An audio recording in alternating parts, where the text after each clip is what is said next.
Next concept की तरफ, that is called combination. ठीक है, कॉम्बिनेशन की मैं आज शुरुआत कर दे रहा हूं, बचा हुआ पार्ट फिर नेक्स्ट क्लास में होगा। आज अभी मेरे पास टाइम है आधे घंटे का। तो बेसिकली कॉम्बिनेशन होता क्या, दिस इज जस्ट सिलेक्शन। इसमें हमें ऑर्डरिंग की जरूरत नहीं है, तो मतलब किस तरीके से बैठाना है उनको प्लेस में। जैसे बोलो ना, किसी सोसाइटी में इलेक्शन होना है, भाई 3 आदमी चाहिए। अब वो 3 आदमी से क्या काम करवाना है, प्रेसिडेंट बनाना है, सेक्रेटरी बनाना है, जनरल सेक्रेटरी बनाना है, वो काम बात का है, वो मेरा काम नहीं। मैंने बोला 3 आदमी चाहिए सोसाइटी में, चूज करना है एज इलेक्शन। तो भाई मैंने वो जो इलेक्शन किया ना, वो इलेक्शन बस क्या है आपके पास, सिलेक्शन है, सिलेक्शन है। और उसी सिलेक्शन को अपन क्या बोलते हैं, कॉम्बिनेशन, राइट। तो what is the relation between combination and permutation, कि भाई कॉम्बिनेशन का मतलब सी से रिप्रेजेंट कर रहा हूं, परमुटेशन का मतलब पी से रिप्रेजेंट कर रहा हूं। बात सब लोग समझना। तो बोला सी आर मतलब एन में से आर चीजों का सिलेक्शन। ठीक है, सिलेक्शन करने के बाद उनका अरेंजमेंट वो किसके इक्वल है, पी आर के इक्वल है, परमुटेशन के इक्वल है। So what is permutation, permutation is combination plus arrangement, right. Selection plus arrangement. और कॉम्बिनेशन का मतलब क्या, जस्ट सिलेक्शन। तो जस्ट सिलेक्शन बोलने का मतलब अब क्या कर दो, सी आर की वैल्यू निकाल लो। सी आर कितना आ गया, P R divided by R factorial. अब पी आर का मतलब क्या आ गया, N factorial upon N minus R factorial, and that divided by R factorial. मतलब जो वैल्यू मेरे पास आ गई वो कितनी आ गई, N factorial upon R factorial into N minus R. That is the notation of combination, right. I think सबको समझ में आ रहा है। हाँ जी बच्चों, बात क्लियर है। So you may write that relation also, बहुत इंपॉर्टेंट रिलेशन है। जैसे C R is equal to P R upon R factorial, वैसे यहां पे भी लिखा गया। अब दो इंपॉर्टेंट नोट्स देखते हैं। The number of ways of selecting R objects out of N objects is same as the number of ways in which the remaining N minus R objects are selected or rejected. मतलब क्या हुआ कि N में से are selection N में से N minus are selection के equal होता है। बात सही है भाई, अरे बात समझ रहे हो कि नहीं समझ रहे हो। एन में से सपोज मैंने बोला 5 लोग हैं, 5 में से 2 का सिलेक्शन किसके इक्वल होगा, बचे हुए 3 का सिलेक्शन के इक्वल होगा। भाई बचे हुए 3 को सिलेक्ट करो या इन 2 को सिलेक्ट करो, बात तो एक ही है। समझ रहे हो बच्चों बात को। तो NCR is equal to NCN minus R, पहली छोटी सी बात थी। ठीक है, अब जो एनसीआर है वो बाइनोमियल कोएफिशिएंट भी होता है, उसको मैं बाद में बताऊंगा। अभी यहाँ पे एज ए नोट जस्ट मैंने लिखा हुआ है। ठीक है, आगे बढ़ते हैं कुछ बेसिक प्रॉपर्टीज पे। जो पहली प्रॉपर्टी अभी मैंने लिख दी वो इंपॉर्टेंट थी, NCR is equal to NCN minus R. ठीक है, दूसरी बात, इसी बात ने क्या बता दिया कि भाई अगर NC X plus NC Y हो जाए, जो यहाँ पे लिखा गया है, तो NC X is equal to NC Y हो जाए, तो इस बात का मतलब क्या हो गया कि वाई जो होगा वो किसके इक्वल होगा, वो होगा एन माइनस एक्स के इक्वल। मतलब क्या आ गया, X plus Y is equal to N. बहुत बेसिक सी चीज है। ठीक है, दूसरी बात, NCR plus NCN minus R, this is equal to NCR plus NCR minus 1, this is equal to N plus 1 CR. I am not going to prove them, but ये आपको पता होना चाहिए। ठीक है, ओके। नेक्स्ट चीज आती है बच्चे, मतलब ये थोड़ा ध्यान रखना है, इसको थोड़ा सा याद रखो। याद रखने का तरीका मैं तुम्हें बता देता हूं। जैसे बोला ना एनसीआर प्लस एनसीआर माइनस 1, मतलब आप क्या करो, प्रीफिक्स पे 1 ऐड कर दो और सफिक्स को आर ही लिख लो, जो था अपने पास में। प्रीफिक्स को 1 ऐड हो जाता है जब इन दोनों को सम करते हैं। एन अगर इवन है तो उस केस में ग्रेटेस्ट वैल्यू एनसीआर की एनसी एन बाई 2 होती है। अगर एन ऑड है तो उस केस में ग्रेटेस्ट वैल्यू एनसीआर की NC N minus N plus 1 by 2 होती है। इसको अपन ऐसे भी लिख सकते हैं एनसी एन माइनस 1 बाई 2, क्योंकि मैंने तुम्हें बताया NCR is equal to NC N minus R. तो बात तो दोनों सेम, कोई फर्क नहीं पड़ता। ठीक है बच्चों, अगला नोटेशन आता है ये वाला, एनसी 0 से लेके एनसी एन तक का सम 2 टू दी पावर एन होता है। जरा इसको अच्छे से समझते हैं, इसका मतलब क्या है। एनसी 0 का मतलब क्या है कि एन में से 0 सिलेक्शन, कोई सिलेक्शन नहीं कर रहे भैया। कुछ ना करने का भी एक तरीका, कितना तरीका, एनसी 0। कुछ ना करने का भी एक तरीका, एनसी 0। एन में से एक को सिलेक्ट करने का कितना तरीका, एनसी 1, मतलब एक एन तरीके, है ना। ऐसे चलते चले गए। और एन में से 2 सेलेक्ट करने के एनसी 2, ऐसे चले गए एन में से एन सेलेक्ट करने के एनसी एन तरीके। तो इस चीज के अंदर आपने किया क्या है, आपने किया ये है selection of selection of no or मतलब selection of objects, total selection of objects among n objects, total selection of objects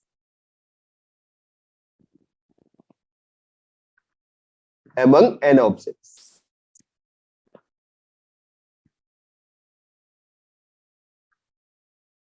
ठीक है, या तो सेलेक्ट करोगे या नहीं करोगे.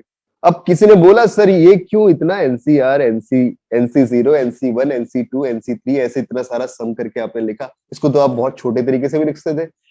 मैंने बोला कैसे लिख सकते थे, तो उसको लिख सकते थे ऐसे कि भाई एक ऑब्जेक्ट है, पहला ऑब्जेक्ट, उसको सेलेक्ट करने का तरीका है ना, सेलेक्ट करने के कितने तरीके, 2 तरीके. ऐसे दूसरे के पास कितने, 2 तरीके, तीसरे के पास कितने, 2 तरीके, एंड सुन चलते चलेंगे. टोटल कितने n ऑब्जेक्ट्स, कितने हो गए, 2 to the power n तरीके. तो इसलिए दोनों वैल्यूज कैसी होती है, इक्वल. ये तो आया हमारा लॉजिकली. अब मैथमेटिकली कैसे करते हैं वो पढ़ाऊंगा बायनोमियल. बच्चों मेरी बात समझ में आ रही है, हाँ या ना बताते चलना. हाँ जी बच्चों बोलना, आया सबको समझ में? अरे यार कुछ तो बोलो, हाँ या ना.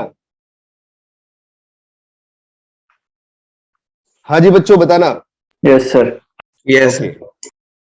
गुड. अब बेटा अगले कंसेप्ट की तरफ बढ़ते हैं. अगला कंसेप्ट है ये कि NCN से लेके 2n-1 CN तक का सम 2n-CN+1 होता है. ये कहां से आता है, ये बहुत इंपॉर्टेंट टास्क है, बाइनोमियल थ्योरम में पढ़ेंगे, बट फिलहाल ये फॉर्मूला याद रखना. ठीक है, तो मैंने तुमसे बोला कि कंपैरिजन कर लेते हैं परम्यूटेशन कॉम्बिनेशन का. थोड़ी देर पहले मैं बता चुका हूं, वैसे तुम्हें इसमें ज्यादा बड़ी जरूरत नहीं पड़ने वाली. अगर डिफरेंट ऑर्डरिंग हो या अरेंजमेंट हो आर ऑब्जेक्ट्स का, तो उसे क्या बोलते हैं, परमुटेशन फाइंड आउट होते हैं. मतलब यहाँ पे क्या है, अरेंजमेंट है, स्केड्यूल है, ऑर्डर है, तो इन सारी चीजों पे क्या आप डिफाइन करते हो बेटा, परमुटेशन डिफाइन करते हो.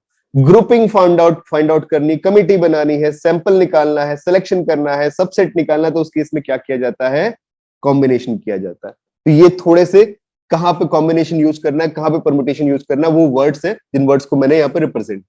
राइट, बढ़ते हैं बच्चों आगे पहले क्वेश्चन की तरफ. हाँ जी बेटा, हाँ बोलो. एफ और जी पार्ट हो. क्या चीज बेटा, एफ और जी पार्ट.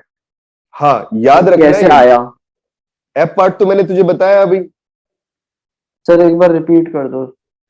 एफ पार्ट मैंने बताया बेटा कि total selection of objects among N objects.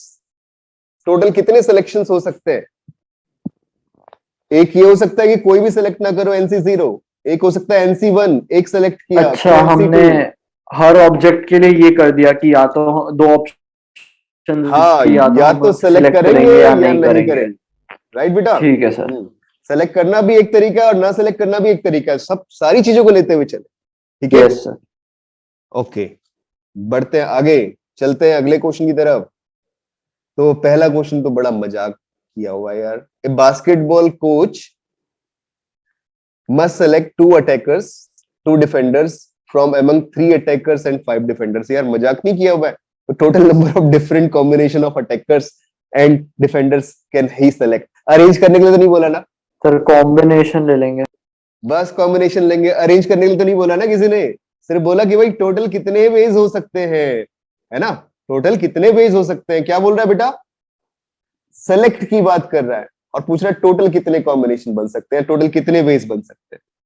ठीक है, तो कितना हो गया यहाँ पे, 3 तो थे आपके अटैकर्स, उसमें से 2 का सिलेक्शन, इनटू 5 डिफेंडर्स थे, उसमें से 2 का selection. So this is your answer. हाँ जी बच्चों, बात समझ में आ रही है सबको यार, हाँ या ना बताते चलना. क्लियर है? ओके, बढ़ता हूं मैं आगे, चलते नेक्स्ट क्वेश्चन की तरफ. अगला क्वेश्चन भी जेईई मेंस का है, बहुत सिंपल सा क्वेश्चन है. A soccer team of 11 players is to be chosen from 30 boys, of whom 4 can play in goal, 12 can play only as forward. ठीक है, and the remaining 14 in any of the other positions. ठीक है, if the team is to include 5 forwards and of course 1 goalkeeper, ठीक है, then in how many ways can it be made up? Yes बच्चों बताओ. बड़ा simple सा question ये भी.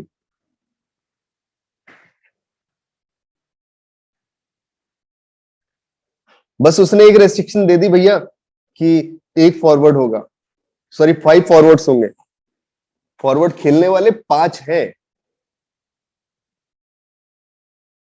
तो 12 में से 5 सिलेक्शन फॉरवर्ड खेलने वालों के। कितने गोलकीपर्स हो सकते हैं? 4 में से एक सिलेक्शन गोलकीपर का, एक ही तो रखना है। अब जो टीम में बचे कितने? 6 लोग बचे हैं। कितने लोग बचे हैं बच्चों? 6 लोग बचे हैं ना, एक बार देखना जरा काउंटिंग करके। सॉरी 6 हो चुके, 5 बचे हुए, तो टोटल कितने अब अपने पास रिमेनिंग बचे हुए? 14। उन 14 में से 5 को सिलेक्ट कर लो, दिस इज योर आंसर। बहुत सिंपल सा क्वेश्चन था, इसमें तो कुछ था ही नहीं, है कि नहीं? समझ में आ रही है बात सबको? हाँ या ना बोलना। यस। ओके